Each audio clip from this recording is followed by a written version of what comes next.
Okay, going Okay. live. We're live. Welcome, everybody.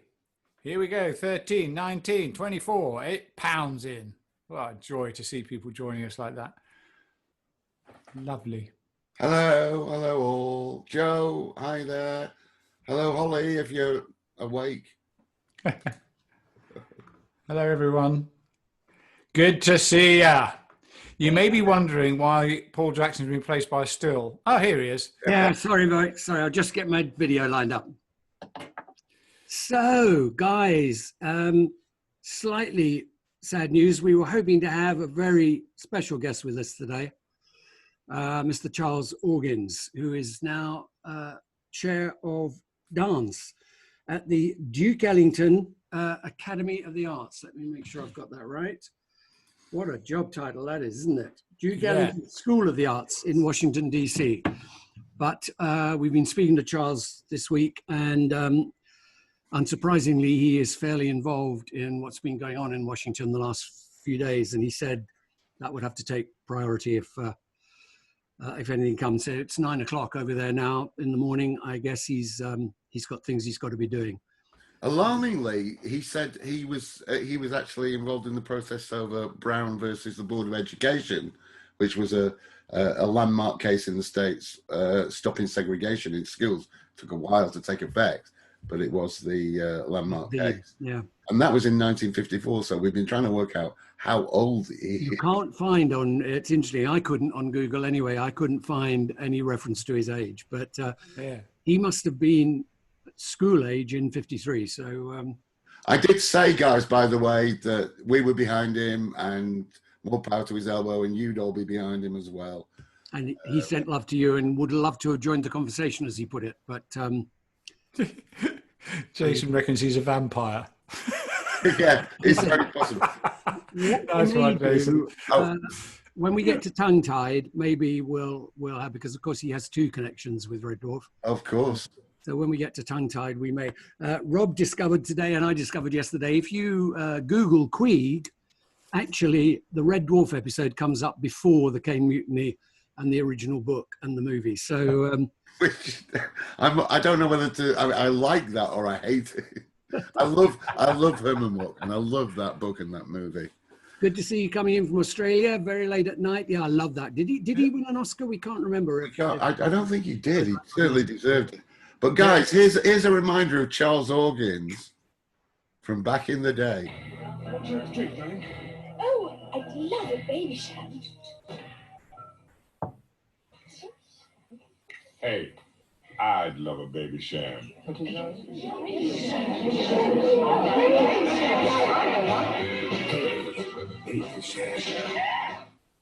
So 80s, isn't it? I think it was 86. What I always wondered is, Baby Sham was advertised as the genuine Champagne Perry. And I wondered, A, what a Champagne Perry was, and B, if there were a lot of imitation Champagne Perrys. Something they've invented to get round use of the word champagne, I guess. And there was one other. What, does anyone remember what it was called? There was a like a Pepsi to the Coke.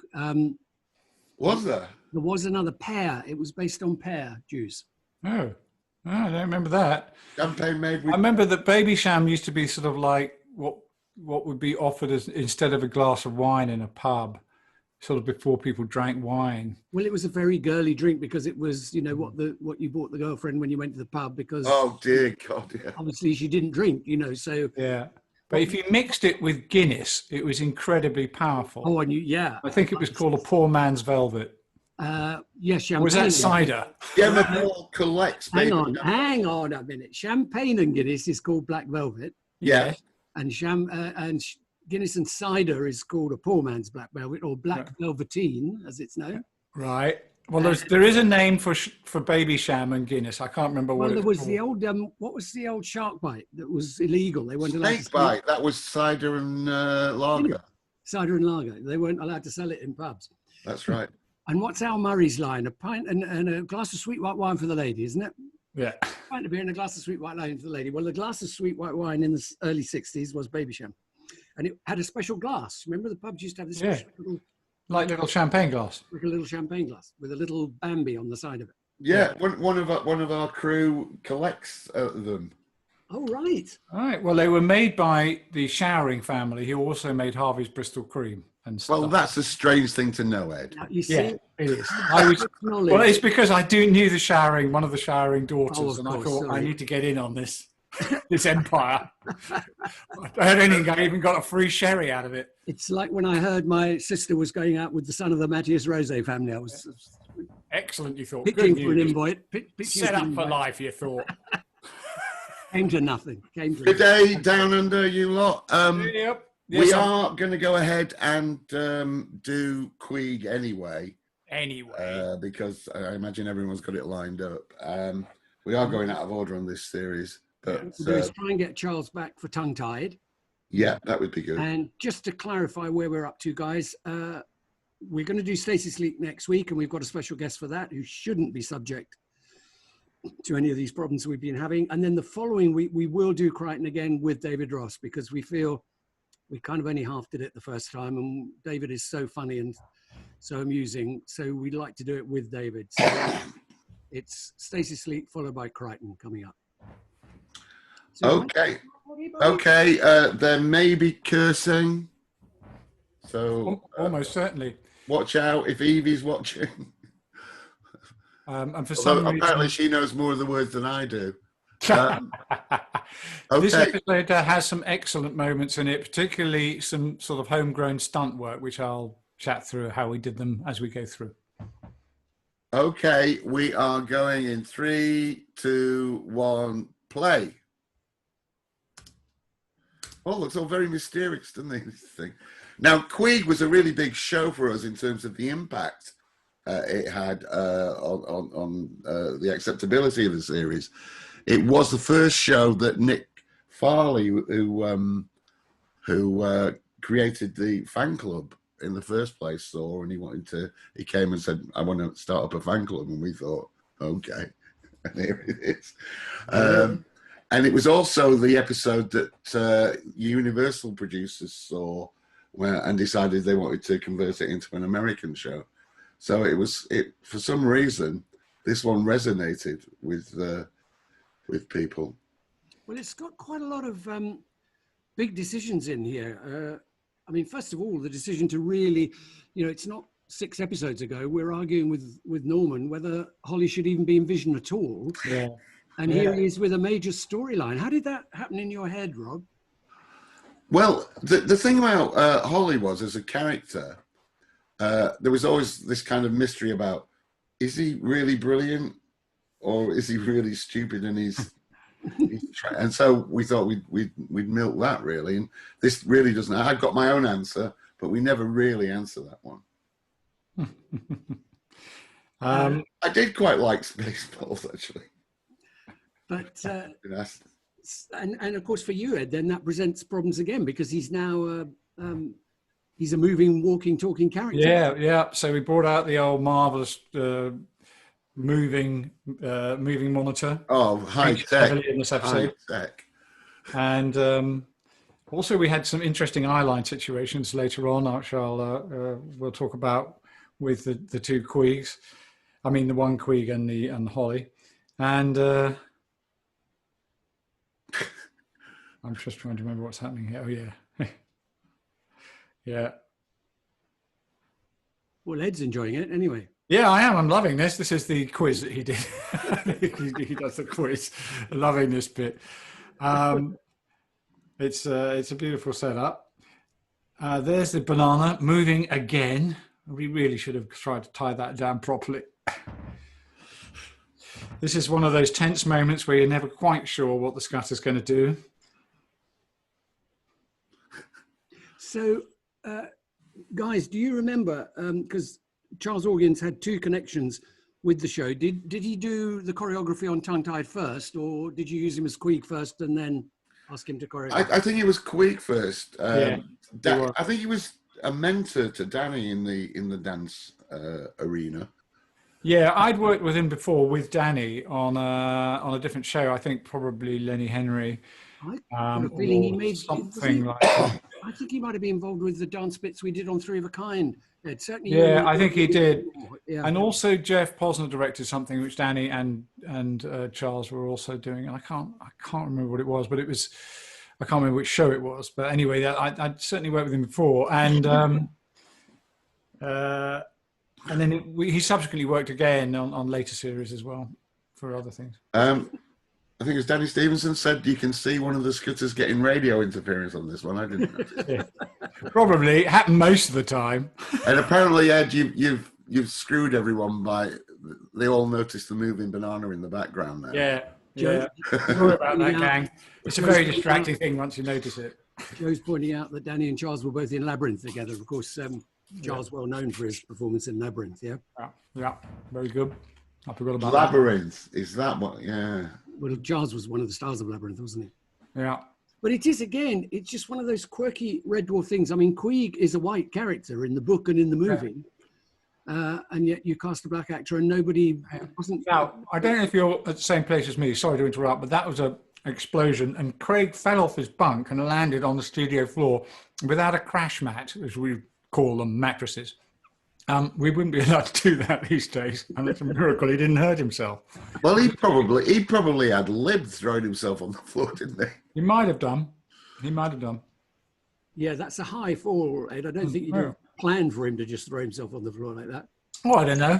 I love the damage control machine is broken. I love that. Yeah. Yes. Yeah. The thing that reports the damage is broken. Things you can only do in the 80s. We probably don't want to go there, Jason. You know. Except we did in the 80s. So, how did you do this, Ed? So I chopped his legs off. It's quite interesting. So obviously that's a chroma key with having wiped out the bottom. And there's a split screen with the now that's his real trousers. That's his real trousers, a real shot. Again, the split screen, real trousers, back to the split screen. And this was fun, trying to get him to line it up. Well, again, that's not easy. You know, it was tough. Yeah. You have to plan these things, and you didn't really have enough time to quite do them right. Was he wearing chroma key trousers? No, he was on chroma key, but that's a fairly simple but quite effective effect where he goes, meet.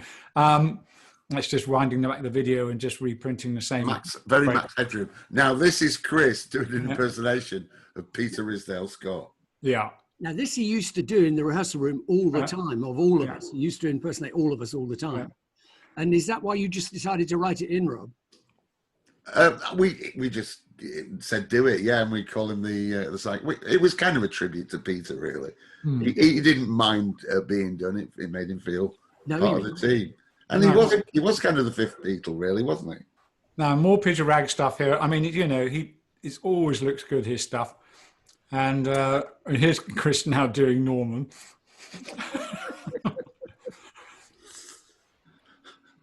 Yeah, and now he's doing Craig. Oh no! Apparently, you impressed Evie there. She was a bit. She thought the earlier effects were a bit naff. But she's 8. Yeah. Okay. Well, these effects I think are pretty good. I mean, you're beginning to learn now, Ed. You're moving towards a fair job. Yeah. Thanks very much. It's a great idea, though, Rob. Given that you want to do impressions, it's a great reason for doing it, isn't it? That is. Yeah. I mean, I think Chris's performance again in this is just absolutely stunning. Right. So coming up is an effect that Peter Ragg and I discussed, and we said, do we think we could ask Craig to do this? And we asked Craig, and of course he said, yes, I want to do it. So once we cut away to this close-up of the sparking, which is obviously post-production, that explosion there is worth running in slow motion because Craig jumped on a trampette and threw himself over the entire console. In that case, he actually did land on a crash mat. And this one here, we put smoke in his hat. How much did you tell Craig about the explosion that was going to go on underneath him as he was jumping off the trampoline? Very little, really. We said there'd be a few flash puffs and a bit of smoke. You know what it's like when you work with the special effects team. They also say, it'll just be a small explosion. It'll be small, yeah. The roof goes off. On the impressions things that Chris used to do in rehearsals, he'd do impressions of everybody, and then there'd always be one, which would be some sort of weird upper-class twit but I couldn't identify who it was, which of course was me. I thought, I don't sound like that, surely. Apparently I did. Okay, here's Charles arriving for the first time. Somebody mentioned the graphics on the monitors. Yes, we had some guy do them on an Amiga, didn't we? A Commodore 64. Yeah, we did, and those malfunction signs were great. They really helped sort of busy up the scene. So here's some eye lines now. So Norman, of course, can't see Charles, and Charles can't see Norman. So there's a slight odd one where he's looking straight out. But they're supposed to be sort of looking at each other. So is this pre-recorded, or did you have them both backstage in a live video? Both backstage, sitting in separate booths. And it was a question of just reminding them when they're talking to each other. So Norman, you can see, is actually looking at what appears to be the monitor. Obviously, he's not able to do that for real. And yes, Alex, I remember the Amiga 500. I love my Amigas. Yeah, yes, everyone loves an Amiga 500. So miraculously, the main... Oh, this is a different area. So did you lose a camera, they're asking, for that then? Did you have one less to work with? Did you get an extra camera, or did you have to lose yeah, no, I think I lost a camera, yeah, for those scenes. I don't think in those days you could have more than 5, Ed. I think no. Sitcom normally only had 4. It was big variety shows that were allowed to have 5. Yeah. Ooh. We wangled 5. I know, we angled it. No, so they got the eye line right. It was... yeah, and normally the 5th camera would be a handheld, lightweight camera, so you could squeeze it into places like doors, and particularly very useful in the sleeping quarters when you wanted to get an angle on Craig or Chris when they're lying down. Yeah.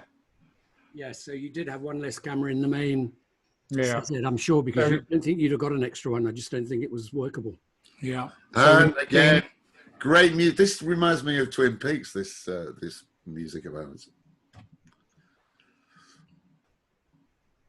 I hadn't realised how much he had scored these 2 series. Yeah. Again, unusual in a sitcom to have this level of scoring from a composer. But we'd kind of got into it with Peter Bruce on Young Ones, Ed, where we'd been really lucky to have...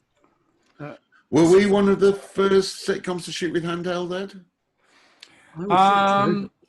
Certainly some of it. I mean, what we did here, these were all on PEDs, but there was 1 or 2 lightweights, which we also put on PEDs, but could go handheld. Handheld only really used for effect to try and make things wibble about. I did, in fact, shoot an entire sitcom handheld after this, but it didn't really work. It's tricky in a studio like this to shoot handheld because the sound is picked up by booms, which are just above the top of shot. So there'll be one just above the top of shot of Chris now. If you're handheld, the picture moves around more, and it's much more difficult to get the boom in tight without getting it into shot. You sometimes use them specifically because you wanted a specific feel or effect. Yeah, like a sort of like a documentary, it's real type of thing. The trouble is, just to be clear, you can't sort of swap. You can't have 5 on pedestals and then a couple of handhelds in the back, and you can just swap them around. Oh, yeah, go for it. Yeah. Normally the lightweight, we're on the handheld was on a tripod. We're on the smart shoes story. I love the smart shoes story. I want those shoes, to be honest. I mean, I did at the time. That get you home when you piss. Great. Yes. Yeah. But listen, Rob, I love this, right? Because this is such a fucking long way round for the worst pun in the dictionary. It's classic. Really. Clement and Frenet. I could not believe. I thought, I know where this is going, but they can't be that funny. Turns out shoes have got soles. I love it that Rimmer doesn't get it. No, but that's what makes it work, because you think no, and then of course the fact that Arnie doesn't get it, as they say, takes the curse off it. Good joke. I liked it. How long did it take to write his script? Well, this is a weird one because this script kind of is all about the end, but the truth of it is we couldn't get the end. We'd sort of written 80% of it, and we just didn't know how to finish it. What, the idea that it was Holly all along, you didn't have at the beginning? No, that only came... God, how could you write this script without knowing? It's crazy, isn't it? And we went to the pub, and it was a 3-pinter. Sorry, moving banana again, everybody. Is a 3-pinter a difficult problem, Rob, or an average problem? Oh, that's a very good problem. Right, I was going to say, yeah. It goes to 8 or 9 if it's really... Yeah, then you're in trouble. I think that's extraordinary conviction as writers to set that whole thing up and not know how to get out It of it. really isn't the way you should do things. Let me tell you that. If you're out there thinking about it, always get the ending first. Good God. We did the same with Camille as well. Well, never ask a question you don't know the answer to is the basic point, isn't it? I have to say that the opening title sequence was entirely conceived in a pub with me and Rob and Doug in Camberwell. How many pints was it? Oh, it was at least 4 sessions of at least 5 pints per Yeah, night. I think 20 so. pints. 20 pints. 25 pint opening title sequence. It wasn't the Agrathons. We used to go to the Agrathons when we were in Liverpool at university. Now, this poor old Chris had to really run through the rigor on this. He really did get exhausted on this. He was very fit. But He did it great, and he trained up for this. He needs to be fit because there's the number of episodes in which you put look him at the way he through whizzed down to the ground doing this. gymnastic routine, Rob. I mean, it's always cruel the number of times you stick him. Yeah, I know, it's horrible. I think we might have done more than one take of this as well. How much did we stick to the rules of conventional sitcoms? Absolutely. I mean, that was the challenge, really, to do something, observe the rules, but do something you'd never seen before. That was the earlier shot of Chris running along that lit gantry was obviously. Is that him cleaning his teeth? Yeah, this is him cleaning his teeth. It's great. He's very good at it, actually. He's got quite a lot of it in his mouth. That's quite a difficult trick to do, isn't it? Again, I love this kind of shots when they work as he's developing 2 shots. So Chris came into the shot. Now, this is not quite as good, but it's where you get one in the background and one in the foreground. These always work for me. It has been mentioned, Ed, and as it's going through, Augins is bloody good, isn't he? I mean, Jesus. Really kind of scary. I mean, that the shot where Danny doesn't see Rimmer because he's at the vending machine. It's a really good comedy shot. Yeah, it's good work. Good work by Danny, by his timing and looking normal. Yeah. Chris really does look knackered here. It's great.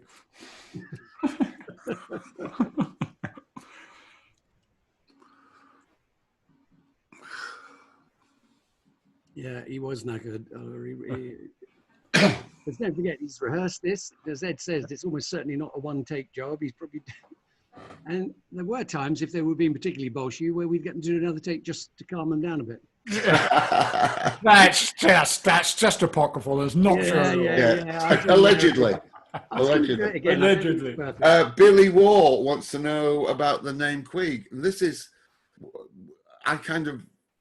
we're obsessed with films, and there's a lot of film references. You remember Rimmer's death sequence with the Citizen Kane Rosebud bit.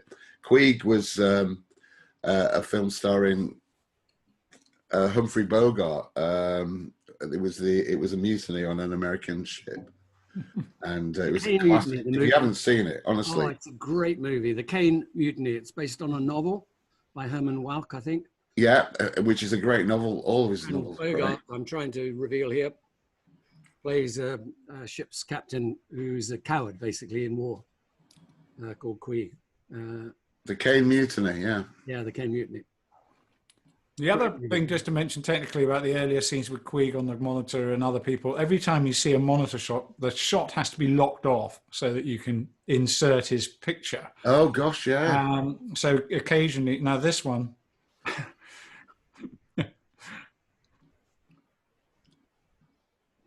good costume. I love his costume. I mean, that's the thing. From this argument about whether he'd be in Vision or not, he's now suddenly becoming a multifaceted character. Everywhere. You can go anywhere you like now. He's got this trolley. It was a real moment of freedom, this trolley. We could just have it anywhere. Absolutely. Because in the past, we'd had to sometimes put him in panels, which clearly weren't monitors. It was always a bit of a worry. Though, how did he get there? Well, next minute, he's on a golf course. You know, so, another good shot there. Chris missing the camera by an inch as he went past it. Would you do a mobile Holly differently now? You'd probably do him floating, wouldn't you? Yeah. You'd probably have a floating plasma whizzing around the place. But it's a pity, though, to do that, because I love all this, him wandering around as a night watchman. I like it. And you couldn't do the hanky on the head gag if it wasn't a monitor.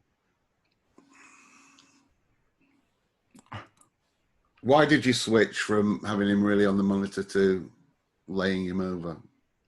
Well, that was just to do with... Well, sometimes, like in a scene like this, in a corridor like this, if you wanted him to appear, the only way you could do it is either he's just audio or you stick him somewhere in the set. But as this corridor didn't have any monitors built in, it felt a bit weird to sort of just project him on a wall without any explanation. So we thought it was important to keep him in a monitor. So that's why we went for this machine, so he could go anywhere.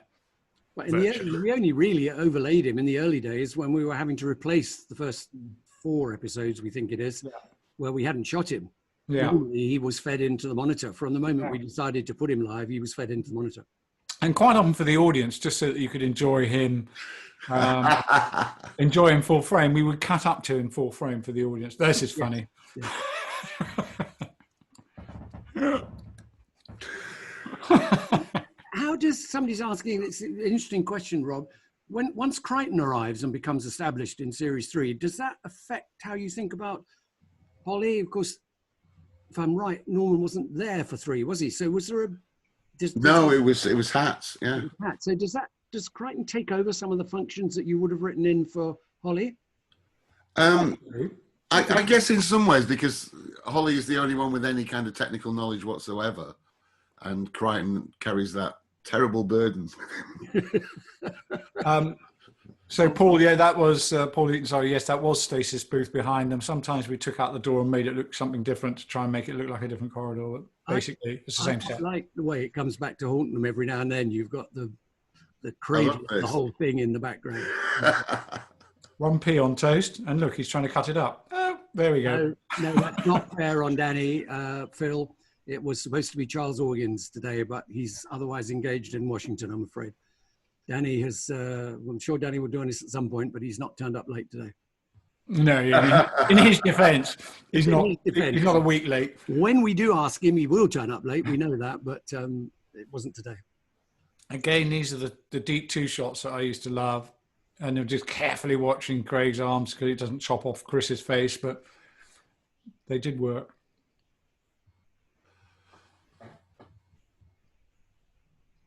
Do you remember the recording order, Ed? Was this film before Better Than Life? So when did we first get the monitor out in studio terms? Well, we'd have shot Better Than Life before we'd have shot anything else. We'd have gone out and done the location work before we'd even started any of the studio work. So we thought of the idea of the mobile monitor for the location and then thought, hang on, we can use this in the studio as well. I think that's the way it worked. It's a very good point that Holly can't do a square root. Well, that's the joke, really. That's the joke. He can, of course. He's pretending to be stupid.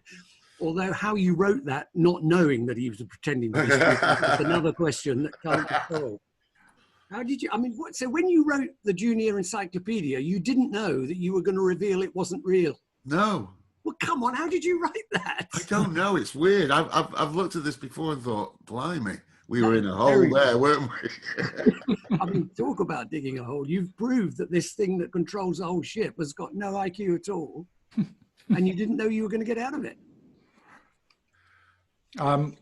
This is an interesting story where Porky Roebuck, once again Porky Roebuck doesn't have any friends, and they were going to eat him. Is this based on experience?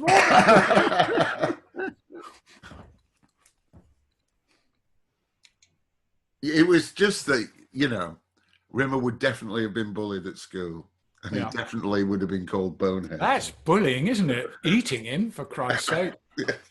I love the Pinkle Squirmy Flip Flop thing. Yeah, we just left Chris to do. Deep 2 again. Good leap. Nice little move. And look, Craig there practiced leap now up into his bunk, and what he jumped off moved. Again, these days that would be nailed to the floor. Did he ever bang his head on the top? You'd have thought it was a danger. Yeah, occasionally. But he got pretty damn good at diving in and out of that bunk. Yeah, I never saw him bang his head. Somebody's potted out Rimmer's got a party invitation on the back of his bum. She's the only one he ever got. And presumably he was going to be the hors d'oeuvre. He died before he managed to get there. I don't know anyone called Porky, no. It was. I think you were kind of meant to think he was like in Lord of the Flies, and Porky was going to get Piggy, yeah. Piggy, yeah. That was a long, difficult line there for Charles. Very complicated equation. And now, Paul, do you remember? Did we record this specially, or is this a clip from the actual movie? Now, ladies and gentlemen, while you think about that, this piece of music sounds to me like it's from the original High Noon. I think we took it from the movie. It sounds to me. Seb, who I think knows more than Mr. Fair Job, says it's Howard singing, and I thought I heard a sort of laugh in his voice. So okay, so it was Howard. Fair dude. I'll tell you what, that is a bloody brilliant piece of work from Howard, because that is so. And again, I hope you all know the movie. It is one of the great movies, probably the greatest Western, or in the top 5 great Westerns. Yeah. So if you haven't watched High Noon during lockdown, that's a big treat waiting for you. And then watch The Wild Bunch. Nice, quiet, easy movie. Yes, an opposite version. High Noon is remarkably lacking in violence. apparently, the release cut of High Noon was sucked because Gary Cooper was sort of really ill, and he wasn't really putting in a performance, and somebody recut it and put in a lot of clocks, and they renamed it High Noon. All of a sudden, it's got that ticking clock going through The it. clock is the whole spine of the movie. That was a recut. Oh my God. Isn't that amazing? I didn't know that story. Who directed it, Rob? I can't remember now. Oh, that is so. Well, if you haven't seen the movie, watch it with that bit of information in mind, because the movie turns on the ticking clock. Wild It wasn't even called High Noon, Rob. Yeah, no, it wasn't. No. Oh my. I think it was called Do Not Forsake Me. Oh. And so this chess game is a little more complicated to do than it looks. So the two of them there. No, it looks complicated. Yeah, the two of them. Okay, it does. The two of them there were both. I decided to put them both next to each other for real, and then we started doing this montage where we chroma keyed them on top of the shot. This was difficult to do, to get this chess move to look like it's computer rather than somebody moving them with chroma key sticks. And then it was getting tighter and tighter. I was interested in that. So you did. This is a way of speeding up a chess game, everyone. You didn't do a split screen. You actually put the both of them on the same monitor, yeah? Yeah, when it was a 2-shot, I just thought it worked better because they could take better eye lines off each other. Yeah. But I still had to cheat the eye lines, otherwise it'd be profile, which was no good really. So that was the compromise. Hello. I'm going to say hello. So Queeg wins, Holly loses, everything's turned to shit. Yeah. Look what I've got. Oh my goodness. Look at this. It's Archie. Hi. Hey, it's Rudy. Oh, it's Rudy. I thought Rudy had dark hair. Rob. Hello, Rudy. Hi, Rudy. Hello, and there's Rudy. Grandpa, Rudy. First time I've seen him in 12 weeks, guys. So wow. He's just arrived. Are you going to go and see JJ? And then I'll come in a minute. Now, another piece of written music by Howard on this. It's quite moving. 2 tomorrow, James. I love all the enormous list of things that would be required to make Rimmer happy. It's not even complete. Happy birthday, Rudy. Happy birthday. Happy birthday. See you later. Bye. Bye. Are you going down the road? Sorry, guys. No worries. Lovely to see him. Haven't seen him for a very long time. Ooh, can you open the door?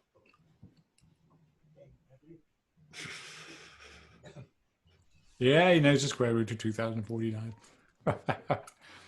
It's a good episode for Norman, this one. Norman. Really good. He was fantastic in this episode. We're getting lots of happy birthdays, Rudy.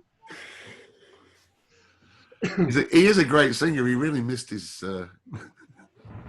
And then a slow fade out with a raise again. And then we made his voice real like that at the end to make it look like he'd been unplugged. Sort of worked, I think. It was a parody of the 2001 Hal Daisy. I feel better now. Yeah, you go back to your Hal roots at this point, yeah? Yeah. It took the audience a moment to get what had happened. Yeah. And now they realise. I love the mix as well. What you do one thing you've got only, Ed, I think, don't you? Yeah. It really works well. You've got it perfectly lined up. Yeah, it's an important shot, I thought, because if they were a bit wonky, it wouldn't have really worked. And it is, you can't quite believe the idea. I mean, it's, I think that was a 3-pint pub rescue. I can't believe it. Oh, it was horrible. It's horrible when you haven't got the end. Now, he says one of his favourite lines that I use a lot. The respect you have for me is awesome. I use that a lot. Well, as you know, Ed, it's true in both cases. Respect we have for you. And there we are. A little freeze frame at the end, we thought, just to give it a bit of an oomph, and off he goes. Very good. It's an important episode, isn't it? It sets a lot of new things, really. Yeah, it does. It sort of establishes a bit of a new world order for Holly and the rest of them. Yeah. I can't seem to stop my computer. A really important show for us, as I say. And great. Good ep, gang. Oh, there you are. Queeg does very well on the polls, apparently. So it's a popular episode. Yeah, and like I say, started the fan club. Oh, okay. Yeah. Genesis of the fan club. Was Queeg, yeah? Yeah. So who did that? Rob, is he still around? People who originally formed the fan club based on Queeg? No, he's not. He passed, unfortunately. Okay, sorry. From last week, by the way, there is somebody mentioned that the post-pod was available on the prop store, so I checked it out. And here you go. You can get $3,000. $2,000 for the post box that was in. Was it last week's episode? Yeah. And Rimmer's tie is $300. How do you know it's Rimmer's tie? I don't know. Looks like they have got Craig's underpants as well. His underpants, but yeah, it's really easy to tell that they're his. Shall I say that? Yeah, it was PJP. This Series 2 and Series 3 were PJP. Series 1 was Paul Jackson Productions, but it was almost pre the beginning of independent production. So it was registered as a BBC Northwest production. And then we did proper independent production for Series 2 and 3. And then I sold it all to Rob and Doug, and it was GNP from then on. Yeah. And also, you will have noticed that Ed takes the full frame credit at the end from Series 2 onwards, and I moved back one, whereas we shared the final credit on Series 1. Very generous of you, Paul, at the time. Well, I wasn't there, Ed, so I thought I better Ed was running the show by now, I have to say. Sorry, somebody was asking what's the green thing at the top of this. The green thing above my head is in fact Starbug that I cut out and stuck on the wall. Landing on my head. Famous. There you go. Famous. Yeah, you got a bit too much hair this week, Ed. Otherwise, that's a very good moon landing impression. Yeah. No, we were not confident about the ending. I was terrified. I couldn't sleep. You don't know what it's like when you got Pencil Paul breathing down your neck. Saying, are we going to get a fucking ending for this bloody script? Pete Ragg saying, would there be any special effects? Will you be? Yeah. Would there be anything in it? Yeah. And I have to say a special shout out to Pete in that, because that was an unusual episode. Because we'd started to go outside. Remember, Better Than Life had a lot of exterior stuff. Queeg didn't have any of that. It was all shot interior, partly because I don't think the script was around when we first started shooting exteriors, which we did at the beginning. Well, it wasn't finished as a script. Yeah, exactly. So there wasn't any exteriors in it. But I think that all the effects that Pete managed to get eked out of that episode really made it seem like a full, proper show without any need to go outside. Well, we had limited shooting, didn't we, outside? So we always used to write the ones where we had one at the end. It wasn't even a week, was it? We didn't. Yeah. No, we have about a week, and quite often I try and shoot it out of a scanner with a couple of cameras or 3 cameras, and sometimes, obviously, this still happens today on every show, is it quite often you get a section for the exterior and not the rest of the script. So you shoot that bit hoping that whatever you do fits in okay. And normally it does, it's fine. It's a little disconcerting, but it's fine. Okay, we've got a couple of people who took me up on the touch typing. Can you all say if you're doing it on the chat? Because one of our team is doing it too. I have to say, I am, yes, I've started learning to touch type this week. I've mastered-ish the middle row, and I'm just starting on the top row. So I can type Ed, which is really important. Rob, they're asking, in this famous 3-pint session, did you come up with any alternative ending, or was that... No, there was nothing. There was nothing. We thought, what are we going to do? And then, oh, it was a trick all along, and that was it. Go home. Yeah. Is that how you blokes would do it? Honestly? Yeah, I'm afraid so. The money they get paid, folks, I tell you, for that kind of sitting in a pub and just saying, well... Yeah, almost more than Norman, 200 and something a week. Yeah, what's Norman 250, which was more than you, Ed, so we were all... Yeah, certainly right. Certainly was. So quite a few of you doing it. Excellent. Quite a lot of people touch typing, yeah. Very good. Nice joke, Danny. Yeah.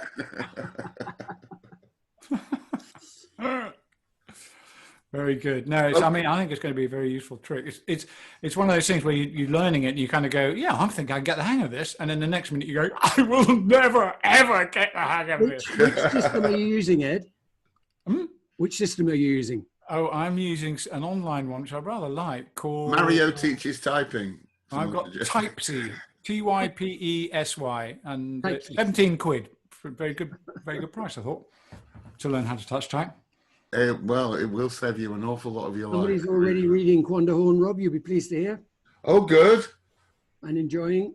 By the way, following last week, I've got my omnibus edition. I took your advice. Mm-hmm. So, but before that, I've got my recommendation of the week, actually. It so happens. And this is really, I don't know, it's all back to front, isn't it? Oh, can't quite see it, Paul. You might have to come off your Get it in front of you. There you go. Carlo Rovelli. It's a really weird little book. It's only 75 pages. The first 5 explain the theory of relativity. The next 5 explain quantum mechanics. And the last 2 chapters are almost poetic about what all that means for us and who we are. It's a really sweet little book. Apparently it was 7 newspaper articles that went down so well they published it as a book. 7 brief lessons on physics. Carlo Rovelli. And it's good. It's good. I'm going to give it to Rob when we can meet again because see what he thinks about it. Yeah. Jane Robinson wants us to wish her husband happy birthday for last Thursday. What's his name? Jane? Come on, Jane. What's his name? Seriously, when you ask for a shout out, you have to do the name, Jane. Mark. Happy birthday, Mark. Happy birthday, Mark. Happy birthday, Mark. Sorry we missed it. I hope you're not as old as me.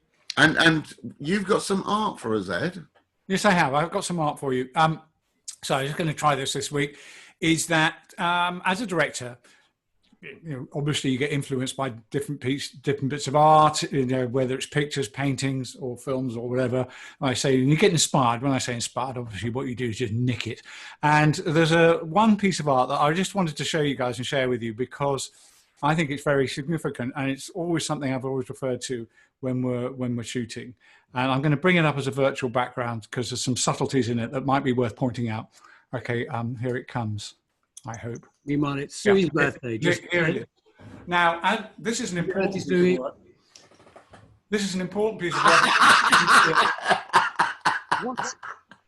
But this, let me talk you through it. So this gentleman here, as you can see, this picture has 2 figures in it.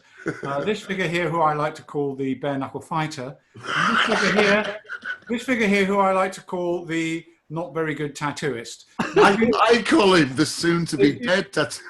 If you look very carefully at this picture, you can see that the bare knuckle fighter is holding a picture of the mythical flying horse Pegasus, and this is what he's hoping is going to be tattooed onto his back here. Now, if you look carefully, you can see the difference between the two. Yes, you're right. And I think without me saying too much, this being generous, I think you could describe as a sausage dog with wings. as opposed to what he's hoping will be tattooed on his back. Now, the reason I really like this piece of work is because it asks the universal question that we all ask: what happened next?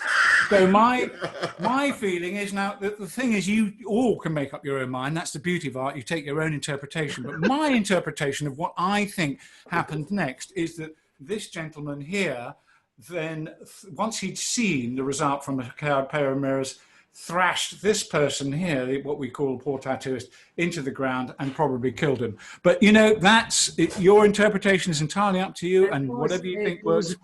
There was a big story a couple of years ago in the paper. Do you remember it? About the local parishioner who'd decided to restore a picture, Ecce Homo, the Christ picture. Yes. It was, honestly, if you look it up, bad picture of Christ or something, it'll be down there as. It's like that. She made this picture of the Christ figure.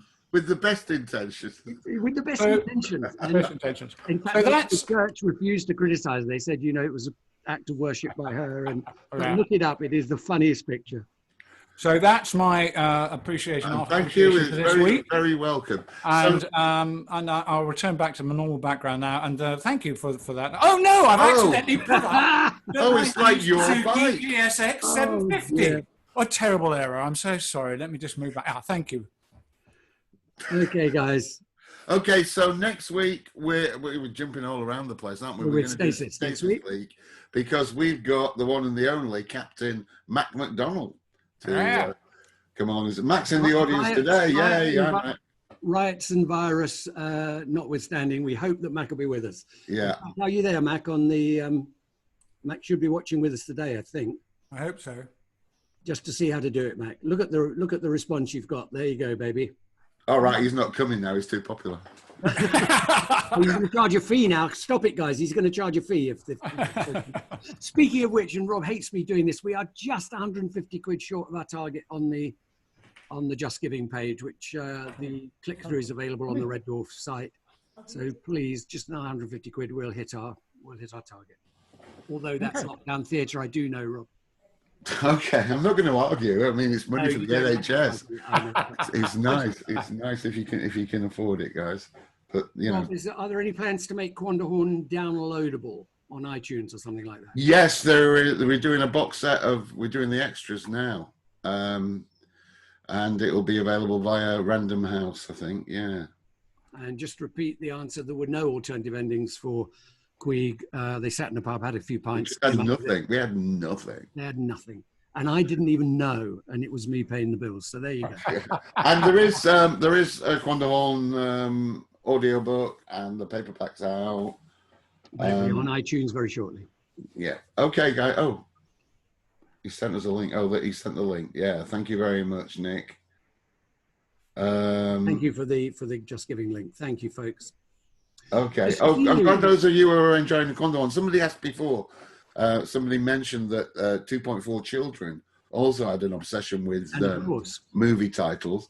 But I work with Andrew now on Quandahorn, so you can imagine how many movie titles we're getting in there. 2.4 is the co-writer of Quandahorn, as I'm sure many of you will know, Andrew Marshall, the lugubrious Andrew Marshall. And is it true, Rob, that he was the model for Marvin the? He hates that. I know. But yes, I'm not allowed to mention it when he's around. Don't mention it in front of him, but he was the model for Marvin the Paranoid Android. I'm working with that every day, guys. Yeah. Nice. Must be fun. Listen, you've worked with some tough partners through your life, Rob. Yeah. Will there be any more Red Dwarf merchandising, i.e. models, etc.? We're hoping so. We're in talks. We'd love to do some more. Yeah, it sort of went a bit quiet. We got some absolutely magnificent miniature models. One with Rimmer with the beehive hairdo from Balance of Power, and so maybe something will come of that soon. I'll tell you what, with those prices, I'm going to start making them myself. Yeah. Well, it's silly not to. I want them. Yeah. This coffee cup appeared in episode 9. Who wants to buy it? It's like in the old days of Top of the Pops. We used to go outside with fag ends and say that Mick Jagger and Keith Richards had thrown them down. Yeah. Right. I'm off, guys. Okay, guys, stay safe and Thank you for see you joining. next week. Stay safe, stay sane. Just think it through. Stay safe, stay well. Yeah, absolutely. Be well, everybody. Bye. Bye-bye.